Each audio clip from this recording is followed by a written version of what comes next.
Hi hello viewers, welcome to inspire India academy. Telangana మరియు ఏపీలో విద్యుత్ సంస్థలో ఉద్యోగాలకు సంబంధించినటువంటి నోటిఫికేషన్ గురించి చాలామంది ఎదురు చూస్తున్న విషయం తెలిసిందే. ఎన్నడూ లేని విధంగా వర్మ సార్ కంటిన్యూగా వీడియోస్ ఎందుకు పెడుతున్నాడు అని అంటే, ఇక మీరంతా నిద్ర లేవాల్సిన టైం వచ్చింది అన్నట్టు. అంటే నోటిఫికేషన్స్కు సంబంధించి ఖచ్చితమైనటువంటి క్లారిటీ అనేది రాబోతుంది అనే విషయాన్ని గ్రహించండి. అంటే రెండు తెలుగు రాష్ట్రాలలో అసలు ఏపీలో ఉన్నటువంటి పరిణామాలు ఏంటి, తెలంగాణలో ఉన్న పరిణామాలు. ఫస్ట్ వన్, ఏపీ విషయానికి వద్దాం. ఏపీలో పర్ఫెక్ట్ నోటిఫికేషన్ అనేది ఫిలప్ చేయబడింది. లాస్ట్ ఎప్పుడంటే 2014లో ఫిలప్ చేయడం జరిగింది. అంటే మధ్యలో గ్రామ సచివాలయంలో ఎనర్జీ అసిస్టెంట్ పేరుతో ఫిలప్ చేశారు, నేను కాదనట్లేదు. కానీ అది జేఎల్ఎం కింద పరిగణించబడదు. కానీ 2014 తర్వాత 2026వ సంవత్సరంలో సుమారుగా ఎన్ని సంవత్సరాలు చూడండి, 12 సంవత్సరాల కాలం తర్వాత మళ్ళీ సరికొత్త నోటిఫికేషన్ రాబోతుంది. ఈ నోటిఫికేషన్ ఎలా రాబోతుంది అని అంటే, మనకి ఉగాది సందర్భంగా జాబ్ క్యాలెండర్ని ప్రకటించబోతున్నారు. అందరికీ ప్రతి ఒక్కరికి ఉంటుంది క్యాలెండర్, కానీ నిరుద్యోగ మిత్రులకి 2 క్యాలెండర్లు ఉంటాయి. ఒకటేమో జాబ్ క్యాలెండర్, రెండవదేమో మన రోజువారీ క్యాలెండర్గా చెప్పొచ్చు. అలా జాబ్ క్యాలెండర్లో మన యొక్క విద్యుత్ శాఖ కూడా ఉండబోతుంది. విద్యుత్ శాఖలో కూడా నోటిఫికేషన్స్ అనేవి రాబోతున్నాయి. దానికి ఎలా నిర్వర్తిస్తారు సార్? ఎగ్జామ్ అనేది ఉండదట, డైరెక్ట్ రిక్రూట్మెంట్ చేస్తారట అని ఎన్నో మనం ఊహించుకుంటూ ఉంటాం. కానీ ఖచ్చితంగా డైరెక్ట్ రిక్రూట్మెంట్ అనేది ఉంటుంది. అంటే అందులో ఎగ్జామ్ అనేది ఉంటుంది. ఈ ఎగ్జామ్ అనేది AP EPDCL, SPDCL and CPDCL అనే ఈ 3 డిస్కంలని విడివిడిగా అంటే క్యాలెండర్లో ప్రకటించినటువంటి వారిగా నోటిఫికేషన్ ఇవ్వడానికి సన్నాహాలు జరుగుతున్నాయి. దానికి సంబంధించే ఇటీవలి కాలంలో మనం ఒక స్టేట్మెంట్ కూడా చదవడం జరిగింది. ఏపీలో విద్యుత్ శాఖలో ఉద్యోగాల యొక్క భర్తీ త్వరలో చేయబోతున్నాం. ఇక మీకు తెలిసిందేముంది, క్యాలెండర్ ఎంత పాపులరో ఈ 2 రాష్ట్రాల్లో ఈ మధ్యలో బాగా పాపులర్ అయినటువంటి పదం ఏంటంటే త్వరలో. సగం జీవితం మనకి ఇక్కడనే గడిచిపోతుంది త్వరలో అనేటువంటి పదాలు విన్నప్పుడే. నెక్స్ట్ తెలంగాణ విషయానికి వద్దాం. తెలంగాణలో మనకి యాజ్ సూన్ యాజ్ మనకి అన్ని అనుకూలంగా ఉంటే, అన్నీ ఉన్న అల్లున్నట్లో శని అన్నట్టుగా అన్నీ అనుకూలంగా ఉంటే తెలంగాణలో మనకి నోటిఫికేషన్ ఎప్పుడు పడాలి చెప్పండి? మనకి అక్టోబర్ 2024లో పడవలసి ఉండే. ఇది అందరికీ తెలిసిన విషయమే. మరి ఏమైంది సార్ అని అంటే, తెలంగాణలో ఒక చిన్న పరిణామాలు, ఇది రిజర్వేషన్ యొక్క కేటగిరీ, ఇవన్నీ కూడా తెలంగాణలో తెర మీదికి రావడం జరిగింది. మరి అటువంటి పరిస్థితుల్లో ఏం జరిగింది అని అంటే, తెలంగాణలో ఎన్పిడిసిఎల్ అండ్ ఎస్పీడీసీఎల్తో పాటుగా సరికొత్త ఇంకొక డిస్కమ్ కూడా పుట్టుకురావడం జరిగింది. అంటే విద్యుత్ శాఖకు సంబంధించినటువంటి సబ్సిడీలు, వ్యవసాయ పంపు సెట్లకు ఇచ్చేటువంటి ఫ్రీ కరెంటు, ఇదంతా కూడా ఈ కొత్త డిస్కమ్ కిందికి రావడం జరిగింది. దీన్ని కొత్త డిస్కమ్ అనే బదులుగా దీన్ని మనం సబ్సిడీ డిస్కమ్ అని కూడా పిలవచ్చు. ఈ రెండింటికి సంబంధించినటువంటి డిస్కమ్లకు సంబంధించినటువంటి ఖాళీలు గతంలో మనకి 2500 ఎన్పిడిసిఎల్లో స్టేట్మెంట్ చేస్తే, ఇప్పుడు ఆ ఖాళీలు అనేవి సుమారుగా 3500 వరకు వచ్చి చేరినట్టుగా తెలుస్తుంది. అంటే ఈ ఖాళీలకు సంబంధించినటువంటి అప్డేట్ అనేది ఎన్పిడిసిఎల్ నుంచి ఆర్థిక శాఖ ఆమోదం కోసం అనేది బయలుదేరడం కూడా జరిగింది. అంటే ఈ మునుపెన్నడూ లేని విధంగా ఈసారి ఖాళీలు రాబోతున్నాయి.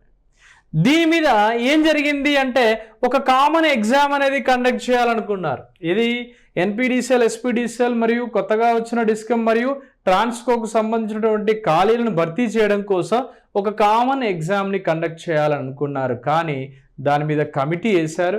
ఆ కమిటీ యొక్క విధి విధానాలు ఇంకా పూర్తి కాలేదు. కానీ ఎన్పిడిసిఎల్ మరియు ఎస్పీడీసీఎల్ ఏమని చెప్తున్నాయంటే, ఇంతకుముందు ఏ విధంగానైతే ఉన్నాయో గతంలో ఏ విధంగానైతే ఉద్యోగాలను భర్తీ చేసేవారమో ఇప్పుడు కూడా అదే విధంగా ఉద్యోగాలను భర్తీ చేద్దాం, ఓకే, ఆ విధంగా చేయడం మంచిది అనే విషయానికి రావడం జరిగింది. ఆల్మోస్ట్ ఈ యొక్క కామన్ ఎగ్జామ్ అనేది ఉండొచ్చు, ఉండకపోవచ్చు, దాని మీద క్లారిటీ అయితే లేదు. కానీ సిబ్బంది కొరత వల్ల మనం ఖచ్చితంగా ఇబ్బందులు ఎదుర్కొంటున్నాం అనే విషయాన్ని మాత్రం ప్రభుత్వానికి చాలాసార్లు చెప్పడం జరిగింది. ఏదో ఒక సందర్భంలో అది బయటకు వచ్చే విషయమే. ఆర్థిక శాఖ ఆమోదానికి సంబంధించి ఖాళీల సంఖ్య కూడా పెరగడం జరుగుతుంది. దీనిలో రాబోయేటువంటి నోటిఫికేషన్లో సార్ జేఏఓ ఉన్నాయంటే ఎస్, జేఏఓ ఎగ్జామ్స్ కూడా కండక్ట్ చేయడం జరుగుతుంది. ఆ జేఏఓ కూడా ఉండడం జరిగింది, జూనియర్ అకౌంట్స్ ఆఫీసర్కు సంబంధించి కూడా ఉండడం జరిగింది. వీటికి సంబంధించి మీకు ఏమైనా చదవాలి, ఏమైనా ఇంకా డెడికేషన్తో వెళ్ళాలి అనుకున్నప్పుడు ఈ ప్రాక్టీస్ బిట్లన్నీ కూడా మీకోసం March 1న మీకోసం రావడం జరుగుతుంది. జేఏఓకి సంబంధించినటువంటి 80+20 మార్క్స్ ఉంటాయండి. ఇందులో 80+20 మార్క్స్ ఉంటాయి. ఈ 80 మార్క్స్ అనేవి పూర్తిగా మనకు అకౌంట్స్ మీద ఉండడం జరుగుతూ ఉంటుంది. మన యొక్క సంబంధిత అకౌంట్స్ విభాగానికి సంబంధించిన అధ్యాపక బృందం రూపొందించినటువంటి ప్రాక్టీస్ బిట్లు ఇందులో ఉండడం జరుగుతుంది. 20 మార్క్స్ అనేవి మనకి జేఎల్ఎంకి ఏ విధంగానైతే 15 మార్కులు జిఎస్ ఉంటుందో అదేవిధంగా వీళ్ళకి 20 మార్కుల జిఎస్ని ఇందులో యాడ్ చేయడం జరుగుతుంది. మొత్తం కలిపి 100 మార్కులకి క్వశ్చన్ పేపర్ ఉంటుంది. మరి జేఎల్ఎంలకి ఎంత ఉంటుంది సార్ అంటే క్వశ్చన్ పేపర్ 80 మార్కులకి క్వశ్చన్ పేపర్ ఉంటుంది. ఇందులో 65 అనేది టెక్నికల్ ఉంటే 15 అనేది మనకు జిఎస్ సంబంధించినటువంటి అంశాలు అనేవి ఉండడం జరుగుతుంది. ఇది పూర్తిగా విద్యార్థులకి సంబంధించినటువంటి అంశం. తెలంగాణ మరియు ఏపీకి సంబంధించి ఎవరెవరైతే ప్రిపేర్ అవుతున్నారో వారి కోసం inspire India academy Telugu medium పుస్తకం అండి. ఈ పుస్తకం మీకు మార్కెట్లో దాదాపు అన్ని చోట్ల అవైలబుల్గా ఉంది. ఈ పుస్తకానికి సంబంధించి ఇంకా ఏ విధంగా ఉంటుంది, పుస్తకంలో ఏ విధమైన కంటెంట్ ఉంటుందనే విషయాన్ని ఇప్పుడు నేను వీడియో రూపంలో మీకు చూపించడం జరుగుతుంది. Next English medium text book అండి.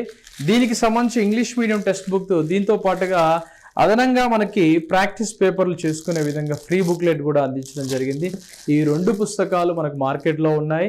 ఒకవేళ లేకపోతే మీకు అందుబాటులో గనక వీలు కాకపోతే మీ ఇంటికే నేరుగా ఈ పుస్తకాలు మీరు కొనుగోలు చేయాలనుకుంటే జస్ట్ మీరు కాల్ చేయాల్సిన నెంబర్ 6309398306 కాల్ చేయండి. మీకు పూర్తి వివరాలు తెలపడం జరుగుతుంది. ఓకే, జూనియర్ లైన్మెన్ ఈ కోర్సుకు సంబంధించి అటు ఎన్పిడిసిఎల్, ఎస్పిడిసిఎల్, తెలంగాణకు సంబంధించి ఏపీ ఈపీడిసిఎల్, సిపిడిసిఎల్, ఎస్పిడిసిఎల్కి సంబంధించి రాబోయే కొద్ది రోజుల్లో నోటిఫికేషన్ ఉన్న సందర్భాన్ని దృష్టిలో ఉంచుకొని ఇన్స్పైర్ ఇండియా అకాడమీ మీకోసం ప్రత్యేకంగా మన బుక్స్ని ప్రొవైడ్ చేయడం జరుగుతుంది. ఇందులో ఏపీలో ఉన్న పరిణామం, ఏపీలో మ్యాన్ పవర్ తక్కువ కావడం వల్ల ఖచ్చితంగా నోటిఫికేషన్స్ని రేపు జాబ్ క్యాలెండర్లో ప్రకటించిన తేదీకి తగినట్టుగా నోటిఫికేషన్ ఇచ్చే ఆలోచనలో ప్రభుత్వం ఉన్నట్టు తెలుస్తుంది. దానికి సంబంధించి మనం ఇటీవల కాలంలో డైరీల ఆవిష్కరణ సందర్భంలో చాలాసార్లు ఖాళీలు భర్తీ చేస్తాం అనే విషయాన్ని చూడడం జరిగింది. తెలంగాణకు సంబంధించి తెలంగాణలో ఏ విధమైనటువంటివి ఖాళీలు పరిణామాలు జరుగుతున్నాయంటే ఎన్పిడిసిఎల్లో గతంలో ఉన్నటువంటి పోస్టుల కన్నా ఇంకా ఎక్కువ పోస్టులు అనేవి పడడం జరిగింది. ఈ విషయం తెలుసు. అన్ని డిస్కంలకు సంబంధించి ట్రాన్స్కోకి, జెన్కోకి సంబంధించి ఒకే ఒక కామన్ నోటిఫికేషన్, కామన్ ఎంట్రన్స్ టెస్ట్ని పెట్టే విధంగా ఒక కమిటీని కూడా వేయడం జరిగింది. ఆ కమిటీ యొక్క నివేదిక ఇంకా రాలేదు. కానీ ప్రతి ఒక్క డిస్కమ్, ఎన్పిడిసిఎల్ కావచ్చు, ఎస్పిడిసిఎల్ కావచ్చు, ఉన్నటువంటి ఖాళీలు భర్తీ చేయలేకపోతే అసలు భవిష్యత్తులో ముందు రోజుల్లో, రాబోయేటువంటి రోజుల్లో అసలు డిపార్ట్మెంట్ని నడపడమే కష్టం అనే విధంగా ఎస్పిడిసిఎల్ మరియు ఎన్పిడిసిఎల్ వారు లేఖలు కూడా రాయడం జరుగుతుంది. ట్రాన్స్కో వారిలో పరిణామాలు ఇప్పుడు ఈ మధ్య కాలంలో చూడడం జరిగింది. ఏంటా పరిణామాలు అంటే ఇక నోటిఫికేషన్ గురించి గవర్నమెంట్కి అర్జీలు పెట్టి అసలు ఇక ట్రాన్స్కో నడవకపోతే బాగుండదు, ఎలా నడిస్తే బాగుంటుంది, అసలు ట్రాన్స్కో నడవాలి అంటే ఏ విధమైన ప్రక్రియలు చేయాలి, దానికి సంబంధించి ఇక నోటిఫికేషన్ లేకపోతే మేము ఆర్టిజన్లతోని వ్యవస్థను నడిపిస్తాము లేదా కాంట్రాక్టు ప్రాతిపదికన వ్యవస్థను నడిపిస్తాము అనే విధంగా పరిణామాలు రావడం జరిగింది. ఒక్కసారి మనం గుర్తుంచుకుంటే 2024వ సంవత్సరంలో ఏ విధంగానైతే జాబ్ క్యాలెండర్ ఇచ్చారో అదే 26లో దాన్ని రిపిటేషన్ చేయకుండా దాన్ని పూర్తిగా అమలయ్యే విధంగా ప్రభుత్వాలు చర్యలు తీసుకోకపోతే కొత్తగా ఏర్పడ్డటువంటి సబ్స్టేషన్స్ మరియు రాబోయేటువంటి కొత్త సబ్స్టేషన్స్ లోపల పనులు జరగాలి అని అంటే ఖచ్చితంగా మ్యాన్ పవర్ కావాలి అని 2 డిస్కంల యొక్క చైర్మన్స్ చెప్పడం జరిగింది. ఈ విషయాన్ని మనం కూడా చూస్తున్నాం. చాలా రకాలుగా చాలా సందర్భాల్లో వివిధ సభా వేదికల మధ్య నోటిఫికేషన్ విడుదల చేస్తామనే విషయం కూడా తెలపడం జరిగింది. కానీ ఒక మాట గుర్తుంచుకోండి, ప్రిపరేషన్ చేయండి, చదువుతూనే ఉండండి. కొన్ని సందర్భాలలో మనం పడదు అనుకున్నటువంటి నోటిఫికేషన్ పడుతుంది, పడి అలా వెళ్ళిపోతుంది. అప్పుడు మనం తెల్ల ముఖం వేసుకొని చూడవలసి వస్తుంది. కనుక ప్రతి ఒక్క ఆస్పిరెంట్కి నేను తెలిపేది ఏంటండి అంటే మీకు వీలైనంత వరకు చదవండి. మీకు ఒక విషయం చెప్పనా, చదవాల్సినటువంటి కర్తవ్యం విద్యార్థిది కదా. ఇప్పుడు ఈ సందర్భంగా ఒక ప్రస్తావన చెప్తాను. ఇటీవల కాలంలో దేశంలో అత్యంత అవినీతి పరుడు ఎవరు అని అంటే ఓటు వేసే ఓటర్. మరి దేశంలో అవినీతి పరుడైనటువంటి ఓటర్ అంటే ఎవరు? మళ్ళీ మనమే కదా. మనం మారితే ఓటర్ మారుతాడు, ఓటర్ మారితే భవిష్యత్తు మారుతుంది, భవిష్యత్తు మారితే రాజకీయం మారుతుంది, రాజకీయం మారితే ప్రపంచమే మారుతుంది, దేశం కూడా మారుతుంది. అంటే ఇక్కడ మనం గుర్తుంచుకోవాల్సిన విషయం ఏంటంటే మనలో మార్పు రావాలి. నేను నోటిఫికేషన్ ఇచ్చినా ఇవ్వకపోయినా నేను ఖచ్చితంగా చదువుతాను, సిన్సియర్గా కష్టపడతాను, నోటిఫికేషన్ పడే సమయం వరకు పూర్తి సిలబస్ని నేను కంప్లీట్ చేసుకుంటాను అని అనుకునేవారు మాత్రమే ఈ వీడియోని చూడండి. ఎందుకంటే సార్ ఎప్పటికీ ఇలానే చెప్తాడు అంటే ఏదో ఎన్నిసార్లు చెప్పినా కూడా 100 సార్లు చెప్పినా కూడా 101వ లేదా 101వ 101 టైంలో అది నిజం కాక తప్పదు, అయి తీరుతుందంతే.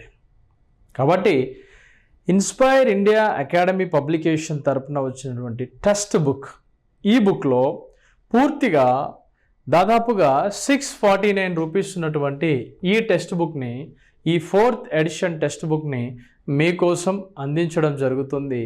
ఈ బుక్ని పూర్తిగా ఎవరి కోసం మనం డిజైన్ చేయడం జరిగింది అని అంటే గతంలో రాసినటువంటి సింగరేణి మరియు లోకో పైలట్, దానికి సంబంధించి ప్రస్తుతం ఐటీఐ ఎలక్ట్రికల్ ట్రేడ్ చేస్తున్నటువంటి విద్యార్థులకి కరెంట్ డిపార్ట్మెంట్లో ఎన్పీడీసీఎల్ ఎస్పీడీసీఎల్ అయినటువంటి తెలంగాణ, దాంతోపాటు కొత్త డిస్కమ్ కూడా ఏర్పడడం జరిగింది.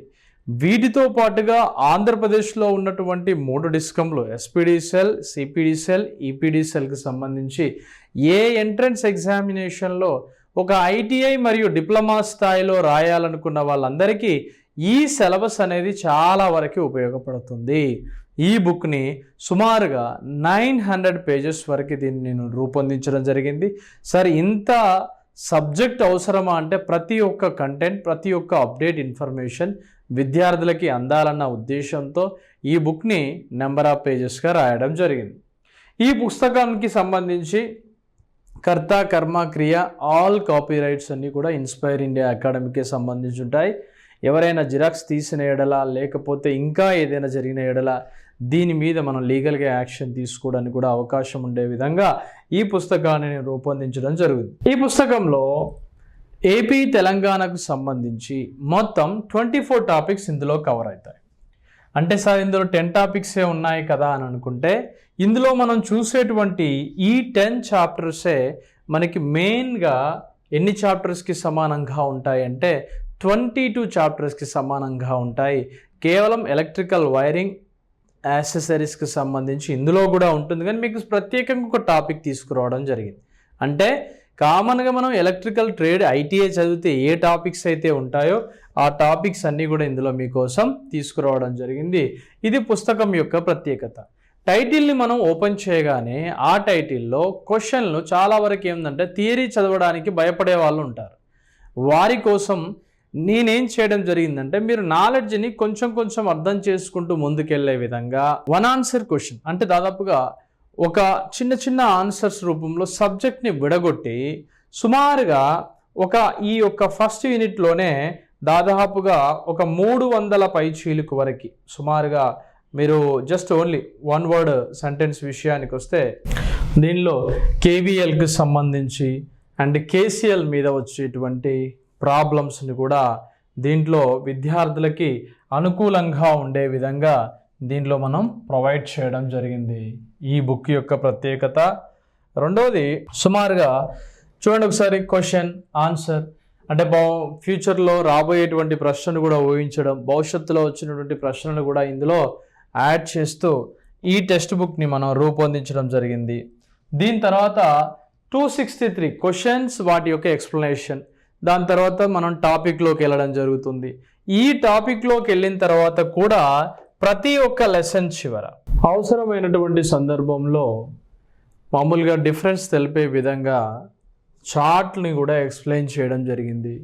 What about single phase connection, what about 3 phase connection, దానికి సంబంధించి ఒక ఈక్వేషన్ని కూడా మనం ఏ విధంగా అర్థం చేసుకోవాలి, వాటి యొక్క ఫార్ములాస్ ఏ విధంగా చదవాలన్న ఉద్దేశంతో ఈ విధంగా ఈజీ వే ఆఫ్ డయాగ్రామ్ రూపంలో కూడా పుస్తకంలో హైలైట్ చేస్తూ ముందుకు తీసుకెళ్ళడం జరిగింది. మళ్ళీ టాపిక్ చదివేటప్పుడు విద్యార్థికి డౌట్ వస్తుంది, రెసిస్టెన్స్ అంటే ఏమిటి, రెసిస్టివిటీ అంటే ఏంటి. ఒక రెసిస్టెన్స్కి ఒక రెసిస్టివిటీకి సంబంధించి ఖచ్చితంగా ఎగ్జామినేషన్లో మీరు ఏ ఎగ్జామ్ అయినా తీసుకోండి మన యొక్క జేఎల్ఎంకి సంబంధించి 1 or 2 బిట్స్ అయితే దీని మించి పడుతూ ఉంటాయి. అంటే విద్యార్థి అర్థం చేసుకునే విధంగా ఉందా లేదా, ఒకవేళ ఉంటే ఏ స్థాయిలో ఉంది అనే విధంగా ప్రతి ఒక్క దాన్ని ఐడెంటిఫై చేసే విధంగా దీన్ని మనం రాయడం జరిగింది. అంటే ఇప్పుడు ఒక రెసిస్టెన్స్కి ఒక రెసిస్టివిటీకి ఉన్నటువంటి సంబంధాన్ని వివరిస్తూ మనం రాసినప్పుడు ఇలా నేర్చుకుంటాడు. ఓహో, రెసిస్టెన్స్ అంటే ప్రమాణాలు ఓం, రెసిస్టివిటీ అంటే ప్రమాణాలు ఓం మీటర్స్గా మనం తీసుకోవడం జరుగుతుంది. ఈ విధంగా ప్రతీది కూడా నాకు ఎక్కడ విద్యార్థి తడబడుతున్నాడు అని తెలిసిన కాడల్లా ఒక చిన్న తేడాని మధ్యలో ఉన్నటువంటి భేదాలని సంక్షిప్తంగా అంటే పూర్తిగా కంప్లీట్గా అర్థమయ్యే విధంగా తేడాని వివరిస్తూ రాయడం జరిగింది. ఇది ఈ పుస్తకం యొక్క ప్రధానమైనటువంటి హైలైట్గా చెప్పచ్చు. ఇటువంటి సర్క్యూట్ ప్రాబ్లమ్స్ సాధారణంగా విద్యార్థి మామూలుగా 4 రెసిస్టర్లు, ఒక్కొక్కటి 3 ఓములు, 2 ఓములు, 5 ఓములు అని ఇలా చెప్పుకుంటూ పోతే అర్థమవుతుంది. కానీ డయాగ్రామ్ రూపకంగా క్వశ్చన్ అడిగినప్పుడు ఇబ్బంది పడే అవకాశం ఉంటుందన్న ఉద్దేశంతో ఎక్స్ప్లెనేషన్ని కూడా నేను ఒక సర్క్యూట్తో పాటుగా అందించడం జరిగింది. ఈ పుస్తకం యొక్క హైలైట్స్. ఒక్కొక్క యూనిట్ కొన్ని వందల పేజీల సంఖ్యలో ఉంటుంది. అలా ఓవరాల్గా 900 అబోవ్ పేజెస్లో మీకు ప్రతి lesson back practice test 1 and practice test 2 అని మళ్ళీ 2 ప్రాక్టీస్ టెస్ట్లు కూడా వీటి నుంచి తీసుకొచ్చి మళ్ళీ పెట్టినవే. విద్యార్థికి మళ్ళీ ఇక్కడ ఇంకో సంక్షిప్తం. ప్రతి ఒక్కరు ఎలక్ట్రికల్లో ఎవరైతే ట్రేడ్ చేశారో వాళ్ళందరికీ కూడా 2 కన్ఫ్యూజన్స్ వస్తాయి. ఓమ్స్ లా కిందనే కిర్చాఫ్ లా ఉంటుంది. అసలు ఓమ్స్ లా అంటే ఏంటి లేదా కిర్చాఫ్ లా అంటే ఏంటి, ఈ రెండింటికి మధ్యలో ఉన్న అవినాభావ సంబంధం ఏమిటి, ఓమ్స్ లా ఏంటి, కిర్చాఫ్ లా ఏంటి, ఒకటి ఏ విధమైనటువంటి నెట్వర్క్స్లో పనిచేస్తాయి, ఏ విధమైనటువంటి అప్లికేషన్స్లో ఉపయోగపడతాయి, ఏ రకమైనటువంటి సర్క్యూట్స్కి ఇవి ఫేవర్గా ఉంటాయి అనే విషయాన్ని కూడా ఇక్కడ రాయడం జరిగింది. ఇంకొద్ది మంది విద్యార్థులు నన్ను ఏమడుగుతారంటే, సార్ ఈ తెలుగు మీడియం బుక్ కదా, ఇది కూడా మీరు తెలుగులో రాయపోయారు అని అడుగుతారు. గుర్తుపెట్టుకోండి, తెలుగులో రాయడానికి అవకాశం ఉంది, కానీ రేపు తెలుగులో రాసినా కూడా మీకు రేపు ఎగ్జామ్లో ఇలా ఇంగ్లీష్ పదాలనే తెలుగు రూపంలో అడుగుతాడు. ఫర్ ఎగ్జాంపుల్ బైలాటరల్ సర్క్యూట్ అని అనుకోండి, అది బైలాటరల్ సర్క్యూట్ అని సంక్షిప్తంగా తెలుగులో అడుగుతాడు. అంటే ఇక్కడ మీరు ఆ పదాలని ఎంతో కొంత నాలెడ్జ్ని ఇక్కడ నుంచే మీరు నేర్చుకోవడానికి ప్రయత్నం చేస్తే రేపు రాబోయేటువంటి నోటిఫికేషన్లో మనకంటూ ఒక ఉద్యోగం రావడానికి అవకాశం ఉంటుంది. అందుకే ఎన్నో జాగ్రత్తలు తీసుకొని ఈ పుస్తకాన్ని రూపొందించడం జరిగింది. ఈ రకమైనటువంటి ప్రాబ్లమ్స్ అన్నీ కూడా మామూలుగా ఐటీఐ వాళ్ళు చేసేటువంటి ప్రాబ్లమ్స్ అయితే కావు, ఇవన్నీ కూడా ఐఐటి వాళ్ళు చేసేటువంటి ప్రాబ్లం. కానీ ఇవి మనకు ఎందుకు తీసుకురావడం జరిగింది అంటే ఈ టైప్ ఆఫ్ క్వశ్చన్స్ కూడా మనకి ముఖ్యంగా ఈ తెలంగాణలో జరిగేటువంటి ఎగ్జామ్స్లో అడగడం జరుగుతూ ఉంటుంది. 2022-23లో ఓ రేంజ్లో ఈ విధమైనటువంటి సర్క్యూట్స్ మీద ప్రాబ్లమ్స్ అడిగాడు. కాబట్టి క్లాస్లో ఏదైతే మేము చెబుతామో, క్లాస్లో మేము ఏదైతే విద్యార్థులకు అర్థమయ్యే విధంగా ఉండాలని చెబుతామో అటువంటి సర్క్యూట్స్ కూడా టెక్స్ట్ బుక్ తీసుకున్న వారికి కూడా అర్థమయ్యే విధంగా ఉండాలనే ఈ విధంగా రూపొందించడం జరిగింది. ఇలా లెసన్ అయిపోగానే మళ్ళీ మనకి ప్రాక్టీస్ బిట్లు వస్తాయి. ప్రాక్టీస్ బిట్లు 1 అనేది అంటే ఇది ఫస్ట్ వచ్చేటువంటి ప్రైమరీలో వచ్చేటువంటి ఈ ప్రాక్టీస్ బిట్లు అనేవి సులభతరంగా ఉంటాయండి. అంటే చదివితే అర్థమయ్యే రీతిలో ఉంటాయి. అంటే దీని తర్వాత వచ్చే ప్రాక్టీస్ బిట్లు 2 అనేది ఏదైతే ఉందో కొంచెం మన భాషలో చెప్పాలంటే తెలంగాణలో గొట్టుగా అడుగుతారంటారు కదా, అలా గొట్టుగా లేదా కొంచెం కఠినతరంగా నుంచి కొంచెం హై స్టాండర్డ్ లెవెల్లో ఈ ప్రాక్టీస్ బిట్లు 2 అనేది మనం క్వశ్చన్ పేపర్ని ఇలా రెడీ చేయడం జరిగింది. అంటే మీరు ఏదైనా సరే ఫర్ ఎగ్జాంపుల్ ఏ విధమైనటువంటి క్వశ్చన్స్ తీసుకున్నా ఆ క్వశ్చన్కు తగినటువంటి ఎక్స్ప్లెనేషన్ కూడా దీంట్లో యాడ్ చేయడం జరిగింది. వాటి కీలు కూడా ఎక్కడెక్కడ యాడ్ చేయాలో అక్కడ యాడ్ చేయడం జరిగింది. కాబట్టి ప్రాక్టీస్ బిట్లు 1 and 2 అని ఇలా 2 రకాలుగా ఎందుకు విడగొట్టాల్సి వచ్చింది 160 మార్కుల పేపర్ని అని అంటే, ఒకటి 80 ఇంకొక 80గా అంటే విద్యార్థికి సులభంగా అర్థం కావాలి. ఫస్ట్గా పుస్తకం తీయంగానే ఇవన్నీ ఉన్నాయనుకోండి, ఇదంతా ఏంది, అసలు నేను పాస్ అవుతానా లేదా, అసలు నేను ఏ విధంగా నేను సక్సెస్ అవుతాను, అసలు ఇన్ని రోజుల నుంచి చదివితే ఏ విధంగా వస్తుంది, ఇంకెన్ని రోజులు చదవాలి అని ఒక సందిగ్ధమైన పరిస్థితిలోకి వెళ్ళిపోకుండా విద్యార్థికి చేస్తూ ఉంటే ఇంకా చేయాలి, చదువుతూ ఉంటే చదవాలన్న ఉద్దేశం రావాలని ఒక ఈజీ లాంగ్వేజ్లో, ఈజీ అంటే సులభతరమైనటువంటి వాడుక భాషలో ఉన్నటువంటి పదజాలాన్ని జోడించి ఈ యొక్క బుక్ని హైలైట్ చేస్తూ రాయడం జరిగింది. ఇది ఈ పుస్తకం యొక్క ప్రత్యేకత. ఇలా మీరు ఏ లెసన్ చూసినా కూడా ప్రాక్టీస్ బిట్ 1 అండ్ ప్రాక్టీస్ బిట్లు 2 అనేటువంటి 2 రకాలైన పేపర్స్, వాటి ఎక్స్ప్లెనేషన్స్, 1 word సెంటెన్స్తో ఉన్నటువంటి క్వశ్చన్ ఆన్సర్స్, కంప్లీట్ ఇన్ఫర్మేషన్ అనేది మీకు ఉంటుంది. ఇది జస్ట్ శాంపిల్ మాత్రమే. మీరు ఈ బుక్ అనేది 2 తెలుగు రాష్ట్రాలలో ఈ బుక్ అనేది విపరీతంగా సేల్ అవుతున్నటువంటి పుస్తకం మీ అందరికీ తెలిసిందే. ఆల్మోస్ట్ అన్ని బుక్ స్టాల్స్లో మన టెక్స్ట్ బుక్స్ అనేవి ఇందులో ఉండడం జరిగింది. దీనికి సంబంధించి Telugu medium and English medium 2 కూడా టెక్స్ట్ బుక్స్ అనేవి అందుబాటులో ఉన్నాయి. ఉన్నటువంటి లాంగ్వేజ్లు 2, ఒకటేమో ఈఎం, రెండవది టీఎం. అంతకు మించి ఉర్దూ మీడియంలో పుస్తకాలు అయితే ఉండవు కదా.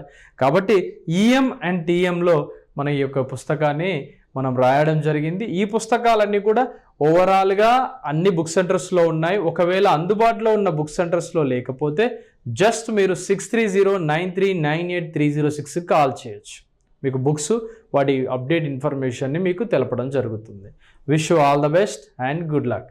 ఈ పుస్తకం కావాల్సిన వారు ఎవరైనా సరే మీరు 6309398306 కాల్ చేసి బుక్ని ఆర్డర్ చేసుకోవచ్చు. Wish you all the best.